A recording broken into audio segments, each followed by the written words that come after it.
Halo, marketers, jumpa lagi sekarang di Brown Tech Special Edition. Saya Tasya dan kali ini kita kedatangan speaker-speaker menarik yaitu dari Business Analyst Marketplace Inc. yang akan cerita seputar menghadapi tantangan bisnis. Kayak apa sih yang mau di-sharing sama teman-teman bisnis analis ini? Langsung saja kita perkenalkan ada Sofia Karimah Rahman, panggilannya Sofi. Halo Sofi, selamat sore.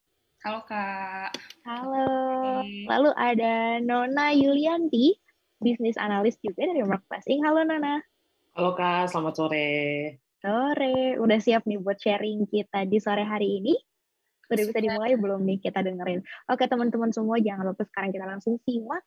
Terus tune in di Marketips TV. Silakan Nona dan Shofi. Oke, baik. Izin share screen ya, Kak Tasya.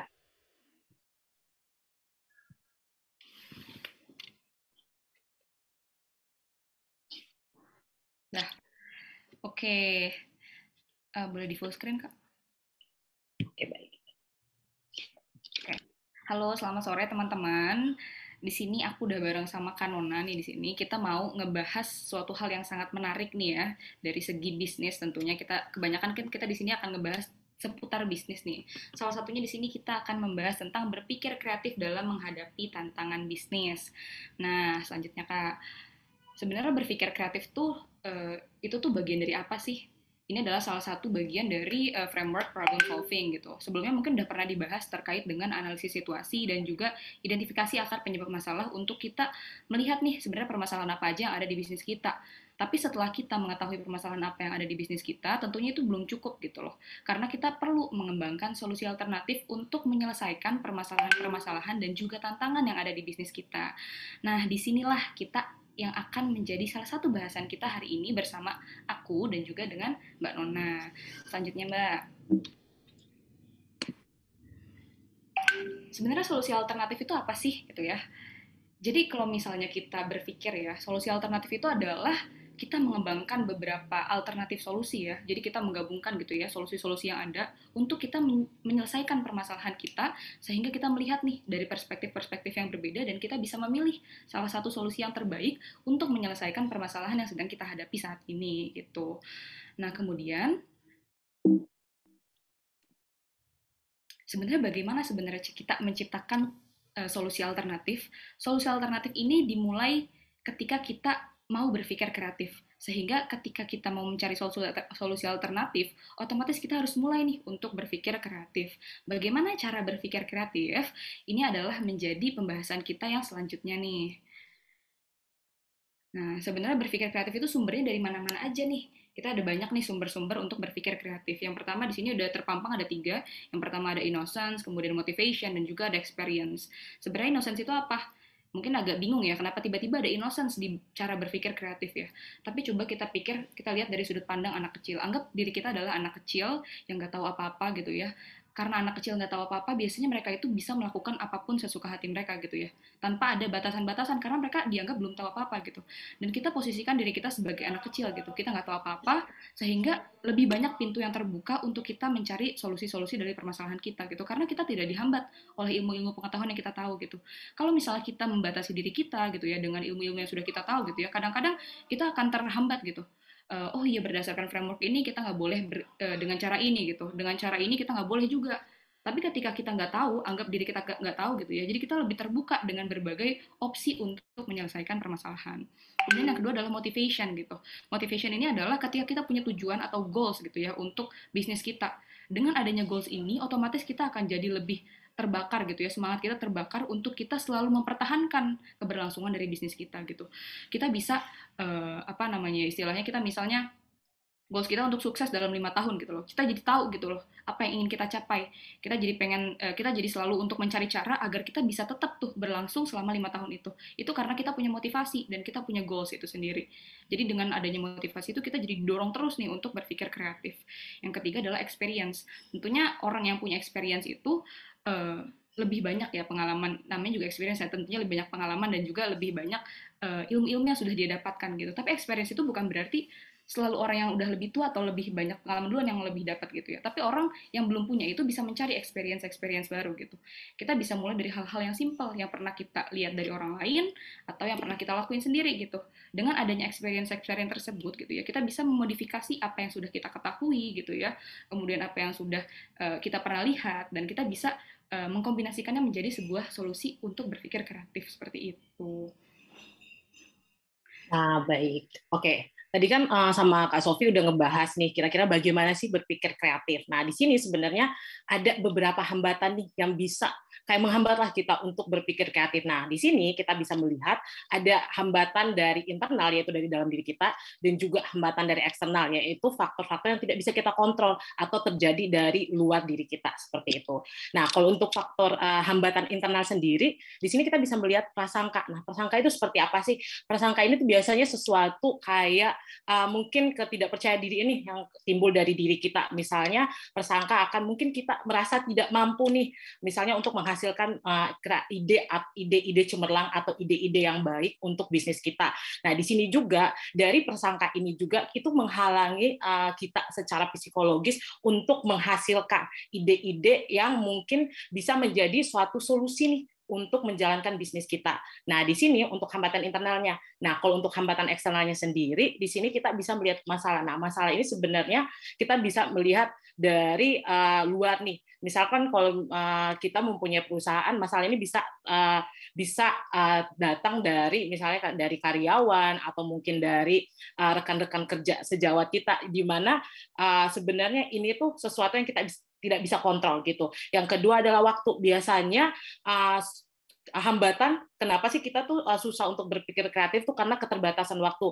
Kita mungkin sibuk, terus prioritas waktu kita tuh tidak untuk ke arah misalnya mencari solusi nih untuk bisnis kita. Jadi di sini juga akhirnya membuat kita itu terhambat untuk menciptakan atau berpikir kreatif, dan juga kritik. Nah, biasanya di sini harusnya kritik itu sesuatu yang bisa bersifat membangun ya, tapi dalam hal ini ada kritik-kritik yang mungkin kita rasa yang mungkin bisa menjadi penghalang nih untuk kita bisa berpikir kreatif seperti itu.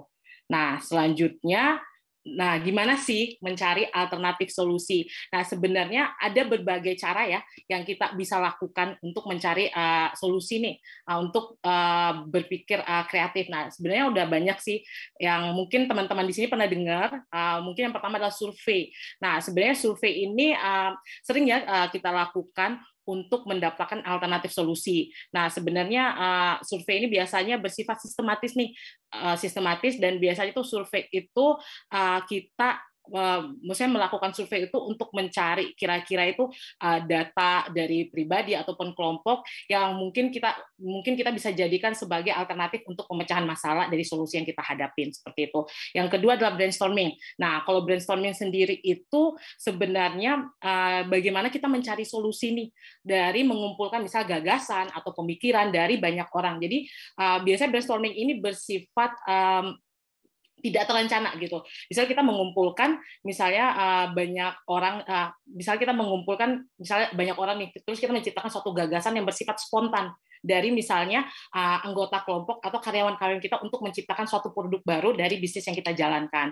Nah, yang ketiga mungkin sering kita lakukan juga yaitu grup discuss ya. Nah, grup discuss ini sebenarnya hampir sama dengan brainstorming, tapi di sini mungkin kita lebih melakukan kayak pertukaran nih, kayak informasi atau misalnya ide atau gagasan tadi, misal dalam satu kelompok untuk misalnya mencari nih kira-kira solusi atau alternatif solusi yang bisa kita gunakan untuk misalnya menciptakan produk baru atau juga bisa mencari strategis atau konsep marketing dari ini bisnis yang kita jalankan, seperti itu. Terus berikutnya, nah sebenarnya selanjutnya ada suatu alternatif solusi nih sebenarnya yang bisa kita gunakan untuk melihat secara berbeda tentang suatu masalah, ide atau konsep yang sedang kita hadapi ya dalam dunia bisnis gitu. Ini yang kita kenal dengan nama scamper. Nah, mungkin teman-teman di sini udah pernah dengar atau belum pernah dengar nih scamper itu apa. Nah, scamper itu sebenarnya sebuah akronim nih. Nah, di sini scamper itu akronim untuk S-nya itu ada substitute, terus ada combine untuk C, terus ada adapt, ada modify, ada put it some other use, and eliminate something, dan juga reverse or rearrange it. Nah, untuk lebih detailnya nih kita akan lihat nih kira-kira seperti apa sih gitu. Nah, dari yang pertama adalah substitute. Nah, substitute ini sebenarnya intinya bagaimana kita ingin menggantikan sesuatu nih, misalnya kita mempunyai suatu produk atau produk itu berupa barang atau jasa lah ya. Terus kita pengen nih kayak mungkin melihat tren perkembangan zaman sekarang. Kita kayak produk ini kayaknya bisa nih digantikan dengan produk yang baru. Nah, produk contohnya nih misalnya sekarang itu kan misalnya kalau kita mempunyai usaha nih, misalnya usaha dalam bidang food and beverage lah ya, misalnya es krim misalnya. Nah, dari es krim ini kan yang kita ketahui es krim itu kan terbuat dari susu ya. Nah, susu yang biasa kita gunakan di sini adalah susu sapi. Nah, tapi zaman sekarang nih banyak banget nih tren kayak orang vegan, tren juga yang orang yang lebih memperhatikan kesehatannya.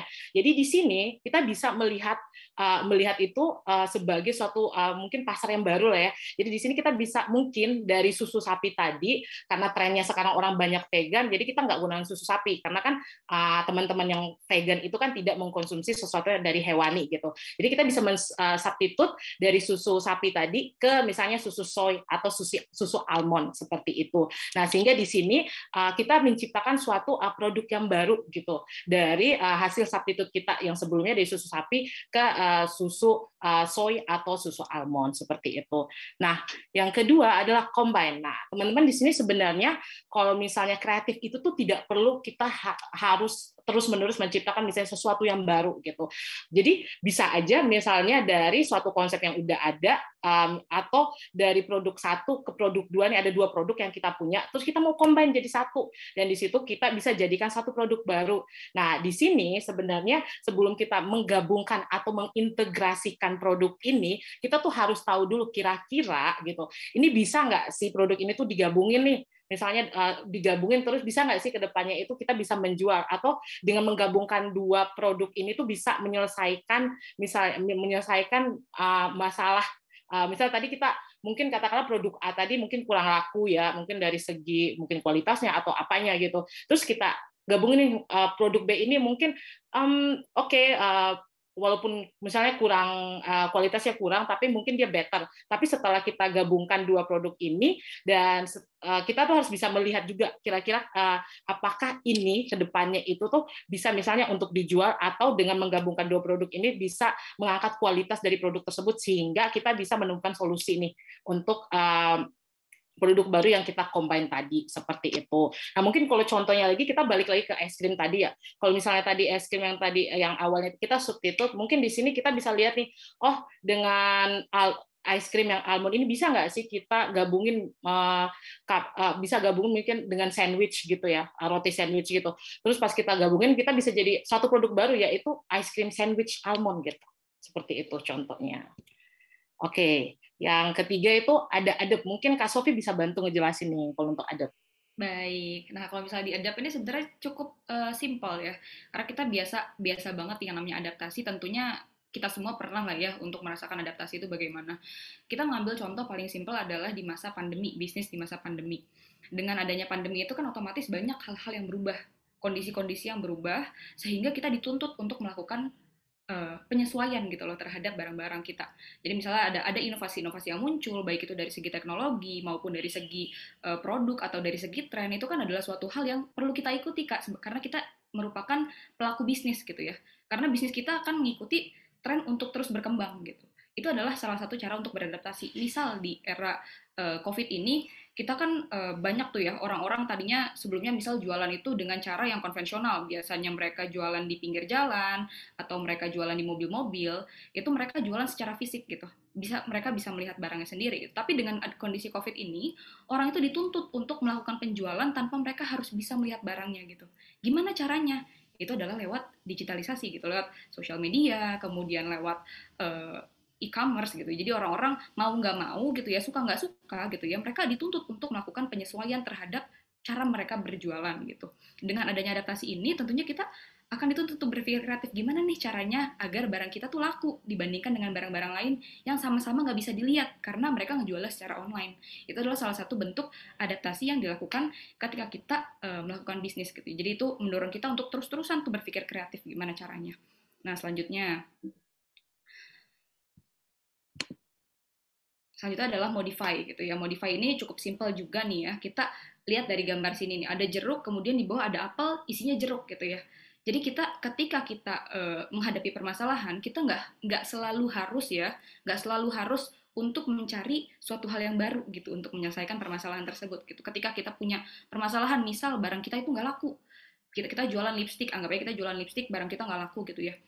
Tapi stok kita masih banyak, otomatis kan kita nggak bisa ya, kita harus mencari barang yang baru untuk dijual, sedangkan barang kita yang lama aja belum ada gitu, belum laku dijual gitu. Di situ kita bisa melakukan modifikasi, baik itu dari barangnya maupun itu dari cara kita berjualannya. Misal kita cara berjualannya itu tadinya lipstick itu cuman sebagai ya udah biar itu aja, biar asik aja gitu loh, biar asik ada warnanya di bibir kita gitu. Tapi ketika kita coba modifikasi cara kita berjualan gitu ya, dengan idenya, perasaannya kita mainkan gitu. Kita bisa ngejual lipstick itu sebagai misal bentuk kasih sayang gitu. Orang jadi kan lebih tertarik untuk ngebeli benda itu gitu. Karena kita merubah bagaimana cara kita memasarkan produk itu. Padahal produknya sama, tapi hasil penjualannya bisa berbeda karena cara yang kita jual tuh berbeda gitu. Karena kita nge-twist sedikit barang yang udah ada atau metode yang udah ada untuk menciptakan suatu cara yang baru atau suatu ide yang baru ketika kita melakukan bisnis. Oke, berikutnya itu put to some other use ya. Sebenarnya di sini itu kalau simpelnya put to some other use itu gimana sih kita menggunakan atau memanfaatkan, misalnya kita mungkin kalau di dalam dunia consulting ya, aku bisa kasih contoh, misalnya kita menggunakan suatu framework nih, kita sudah berhasil nih menggunakan framework tersebut di suatu misalnya produk gitu ya, atau di misalnya suatu produk. Nah, sebenarnya kita juga bisa menggunakan framework yang sama di produk yang lain gitu. Jadi di sini tuh kita bisa misalnya satu framework kita bisa menggunakan di dua produk, tapi di sini juga yang perlu kita perhatikan ada detailnya gitu. Detail yang perlu kita detail yang misalnya kan antara satu produk dan satu produk yang lain itu walaupun ada kesamaan tentu ada detail-detail yang berbeda. Nah, itu mungkin menjadi yang harus kita perhatikan gitu ketika menggunakan satu framework yang sama kedua produk yang berbeda. Nah, itu untuk put to some another use nih. Jadi sebenarnya intinya suatu solusi kita bisa menggunakannya untuk menyelesaikan dua permasalahan yang berbeda gitu. Tapi balik lagi tergantung dari detailnya juga. Jadi itu yang harus kita perhatikan seperti itu. Nah, berikutnya adalah eliminate. Nah, sebenarnya eliminate kalau kita artikan lurus ya secara harfiah itu menghilangkan sesuatu gitu. Nah, mendelete something nih. Nah, dari produk kita. Sebenarnya kalau gampangnya di sini kita bisa melihat. Nah, contohnya nih, kalau misalnya kita punya produk gitu ya, katakanlah mungkin handphone kali ya, mungkin kita punya produk handphone. Di handphone itu kan ada banyak fitur-fitur ya, fitur-fitur yang misalnya kita gunakan seperti itu. Nah, di sini itu mungkin ketika kita menciptakan atau meng-create handphone tersebut, sebenarnya fitur ini sebenarnya nggak perlu nih ada di handphone itu. Tanpa fitur itu pun handphone itu tetap bisa jalan dan tidak mengurangi misalnya kualitas dari produk tersebut juga gitu. Jadi di sini kita bisa mendeletkan itu. Di sini kan kita juga bisa men-save cost-nya kita ya, cost dari produk kita tersebut dengan mengeliminate barang tersebut tetapi tidak menghilangkan nih kualitas dari produk yang kita pasarkan seperti itu. Nah, itu untuk eliminate gitu. Nah, yang terakhir di sini kita punya yaitu rearrange atau reverse. Nah, rearrange atau reverse ini gimana sih kita bisa mengatur kembali atau mereverse lah ya, mereverse misalnya suatu produk gitu. Misalnya di sini tadi kan aku sempat bahas tuh yang es krim gitu ya. Mungkin di sini benar nggak sih tadi ice cream? Misalnya kita membuat kayak soy ice cream gitu. Urutan maksudnya daftar misalnya urutan kayak menu cara pembuatannya itu apakah sudah sesuai atau sebenarnya atau bahan-bahannya atau cara stage pembuatannya itu bisa kita reverse nih gitu. Mungkin setelah kita reverse kita bisa menghasilkan misalnya es krim tadi mungkin yang rasanya enak, tapi ketika kita mereverse itu ternyata rasanya enak banget gitu ya. Jadi di sini dengan mereverse atau merearrange itu kita bisa menghasilkan produk baru yang kualitasnya jauh lebih baik dari produk kita sebelumnya, seperti itu. Betul. Jadi kalau misalnya mungkin singkatnya, balik dulu Bunda. Oh iya, baik. Jadi mungkin singkatnya nih ya, jadi mungkin singkatnya tuh ya dari rearrange itu tuh kita bisa bukan cuma dari segi produknya doang, tapi kita juga bisa memutar cara kita memasarkan suatu produk yang kita jual. Ya, betul.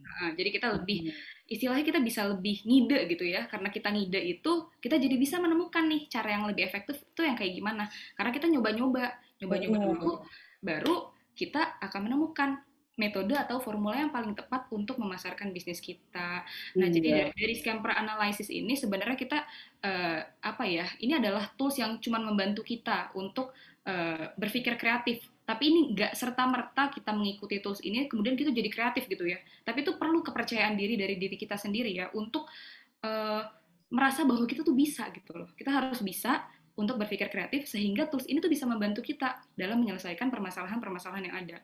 Karena kalau cuma dengan tools saja tentunya ya pasti mungkin efektif ya, tapi belum tentu seefektif itu ketika kita lebih percaya dengan diri kita sendiri juga dan kita lebih percaya dengan opini kita. Seperti itu. Nah, jadi dengan pemaparannya tadi ya, tentunya kita harus berani untuk memulai berpikir kreatif dari sekarang. Yuk kita mulai berpikir kreatif dari sekarang. Terima kasih atas perhatiannya teman-teman. Mungkin itu yang bisa kita sampaikan ya, Kanona ya. Iya.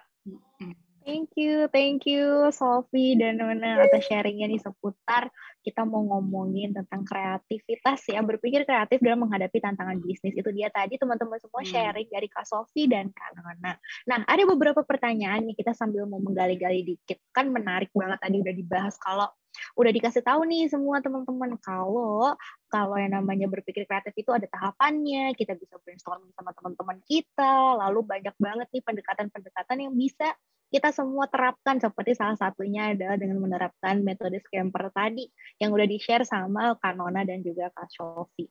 Ada beberapa pertanyaan nih, sedikit menarik juga sih kalau ngomongin berpikir kreatif ya. Kalau di awal kan tadi sempat di-share juga sama Kak Nona sama Kak Sophie kalau dia itu perlu brainstorming juga, perlu group discussions juga, perlu survei. Ternyata kalau aku tarik benang merah nih ya sebagai orang yang baru belajar nih, berarti kalau kreativitas itu perlu ngobrol dan juga perlu koordinasi sama teman-teman yang lain juga ya, begitu. Nah, kalau mau cerita dikit nih Kak Sophie sama Kak Nona, gimana sih caranya biar brainstorming kita itu benar-benar efektif? Ada tipsnya nggak sih dari teman-teman? Silakan. Oke. Jadi sebenarnya kalau misalnya brainstorming yang efektif itu seperti apa, kita tergantung dulu nih, kita melihat bagaimana cara kita biasa berkomunikasi dengan tim member kita gitu. Ketika kita lihat dulu pola komunikasi yang biasanya terbangun dari tim member kita, karena kita perlu menyesuaikan itu dengan istilahnya, karena tim member kita adalah orang yang memang bekerja sama kita gitu ya, kita nggak bisa memaksakan cara orang di luar dari tim member kita untuk berdiskusi gitu. Misal biasanya kalau misalnya tim A berdiskusi dengan cara mereka sambil telepon terus harus saling balas-balesan gitu, itu nggak bisa diterapin dengan tim B, karena mereka biasanya berdiskusi itu dengan cara mereka nggak dengerin dulu satu orang ngomong, kemudian baru dia ngejawab pertanyaannya selanjutnya gitu. Jadi mereka berganti-gantian untuk mengutarakan pendapat mereka. Jadi itu sebenarnya kalau misalnya kita melihat cara yang efektif, itu kembali lagi kepada seberapa jauh kita memahami anggota tim kita sebelum kita memulai diskusi itu gitu. Jadi kita bisa mengakomodasi seluruh pendapat orang yang ada di tim. Itu fokus utamanya. Yang penting seluruh pendapatnya itu keluar gitu ya. Jadi kita bisa lebih menggali gitu ya apa yang ada di tim kita rasakan, atau ada ide-ide yang ada di dalam tim kita, sehingga kita bisa menemukan gitu ya solusi baru dengan cara yang efektif gitu, dengan sambil mendengarkan seluruh pendapat di tim kita. Mungkin dari Kanona gimana nih Kak? Sebenarnya sama ya. Kalau di sini mungkin kita benar kata Sofia. Jadi kita harus menyesuaikan juga nih kira-kira pola komunikasi di tim kita tuh seperti apa, seperti itu. Dan yang kedua mungkin kalau misalnya fokus group discussion ya, kalau kita ingin mencarikan solusi nih, nah kita juga harus tahu nih misalnya batasan-batasan apa sih, misalnya kita harus membuat setidaknya seperti apa ya, kayak mungkin pertanyaan kali ya, semacam pertanyaan atau semacam poin-poin nih apa yang bakal kita diskusikan, sehingga itu pada nantinya itu tidak melebar gitu loh diskusinya. Jadi diskusi kita tuh terarah seperti itu. Nah, selain itu juga mungkin dari tim ya, dari tim ketika sesama tim member gitu memberikan pendapat, mungkin di sini salah satu yang seperti kita bilang tadi ya, salah satu hambatan ketika kita melakukan brainstorming ataupun scamper itu sendiri ataupun FGD ya, itu sebenarnya kita tuh takut nih mengungkapkan pendapat ya. Karena apa? Tadi kita merasa kalau takutnya pendapat ini pendapat apa banget ya gitu ya, kalau istilah sekarang ya, apa banget sih pendapatnya gitu. Kok kelihatannya mungkin remeh gitu, tapi sebenarnya itu kita harus mengencourage nih, saling mengencourage tim member untuk mengungkapkan pendapat itu. Jadi nggak usah takut gitu. Karena sekarang ini kita mau brainstorming nih. Terkadang ide gila itu merupakan sesuatu yang sebenarnya itu bisa dijadikan solusi yang benar-benar yang kita butuhkan gitu. Yang awalnya kita bilang ini nggak mungkin gitu. Tapi sebenarnya itu yang mungkin gitu. Jadi mungkin yang bisa saya tambahkan itu sih dari Kak Sofi dan juga saya gitu kan. Oke. Berarti kalau brainstorming itu kita harus mau dengerin tim kita harus mau ngobrol sama mereka, harus tahu biasanya kayak gimana, dan juga nggak boleh takut salah ngomong. Berarti iya, betul, keluarin ya. Aja ya. Keluarin aja gitu. Yang penting kan ini ya, kita bisa jangan sampai mengeluarkan kata-kata yang kasar kali ya. Itu kan nggak boleh gitu. Yang penting kita bisa mengeluarkan ide-ide kita ya. Betul, walaupun dibilang gila ya Kak Sofi ya. Betul. Yang penting kita ngide dulu kan, baru kita tahu apakah ide itu cocok atau enggak dengan bisnis kita. Ya, betul, menarik. Nah, sebenarnya ada pertanyaan lagi nih, kalau kita ngomongin misalnya ada marketer yang lagi nonton yang baru nih pengen memulai bisnis, terus baru tahu nih scamper itu apa ya buat bisnis, mungkin Kak Nona atau Kak Sofi bisa kasih tips sebenarnya cara belajar scamper itu paling mudahnya mulai dari mana sih? Dari Kak Sofi dulu mungkin. Silakan. Kalau misalnya cara mudah untuk belajar scamper ya, sebenarnya scamper itu adalah metode ya, dia adalah metode yang bisa kita gunakan untuk mempermudah kita, tapi kita belum tentu harus saklek dengan metode itu gitu.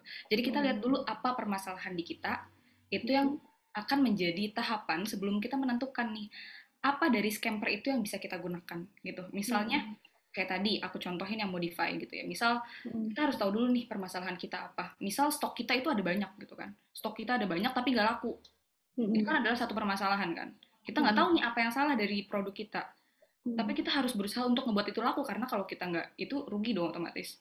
Kita cari caranya tuh dengan apa? Kita lihat nih permasalahan, kita udah tahu nih produknya nggak laku gitu. Apa yang bisa kita gunakan dengan produk-produk itu gitu ya. Kalau kita misalnya kita pakainya adaptasi gitu kan, adaptasi kan belum tentu bisa menyelesaikan gitu. Tapi kita lihat dulu nih fokusnya, produknya masih ada gitu. Berarti kita bisa menggunakan nih modifikasi aja produk yang udah ada, sehingga itu bisa bisa lebih nge-attract orang lain untuk menggunakan produk itu.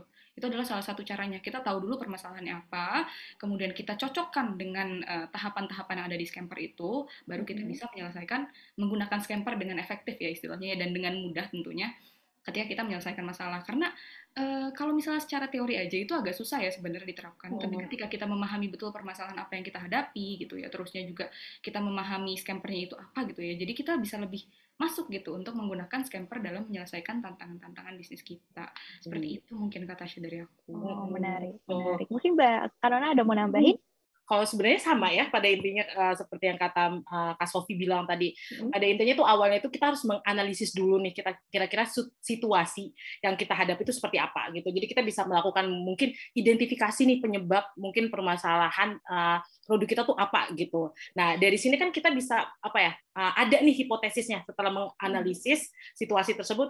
Ada hipotesis yang kita lihat gitu loh, akar penyebab masalah itu tuh apa gitu yang terjadi gitu. Nah dari sini, kita bisa melihat tuh kayak dari hipotesis ini kita bisa melakukan analisis nih, kira-kira informasi yang kita butuhkan apa sih gitu untuk misalnya tadi mencarikan solusi untuk produk produk yang tadi ya. Nah setelah itu mungkin benar kata Kak Sofi tadi ya, kita mengembangkan solusi alternatif tadi yaitu scamper ya. Nah sebenarnya scamper itu kan kalau kita lihat itu ada 7. Nah kita nggak bisa menggunakan 7 itu dalam satu produk gitu. Kita bisa menggunakan 1 atau 2 gitu. Jadi nggak kita gunakan semua 7 itu ya. Jadi mungkin di sini kita bisa cocokin tuh antara analisis situasi dan hipotesis tadi ya yang kita buat. Oh kira-kira untuk produk A ini gitu kita cocoknya pakai yang mana nih, mungkin tadi kayak kata Kak Sofi adapt aja nih, kita pakai yang adapt atau kita pakai yang substitute atau kita eliminate aja nih, ternyata ada produk yang kayaknya kurang ini deh, kayak cuma